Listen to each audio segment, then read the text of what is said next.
Getting QR code. Hello viewers, today you are going to learn how to get QR code for UK immigration ID check. So let's get started. First start your visa application. For this go to their website and begin your visa application. When they ask you to confirm your identity, a QR code will appear on the web page. Now using the UK Immigration ID Check application, open the UK Immigration ID Check app on your phone. Then select QR code when prompted. Hold your phone's camera in the front of the QR code on the application page. Now move closer until the app recognizes the code. Take a clear photo of the passport photo page, ensuring the entire page is in frame, including numbers at the bottom. Now take a photo of the back of your BRP card. Then take a photo of the front of your BRP card. Now place your phone on the top of your passport or BRP.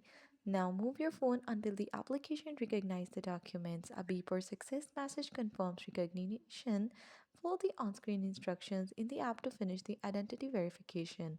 Once confirmed, continue with the visa application on their website. And that's all. That's how you will be able to get QR code for UK immigration ID check app.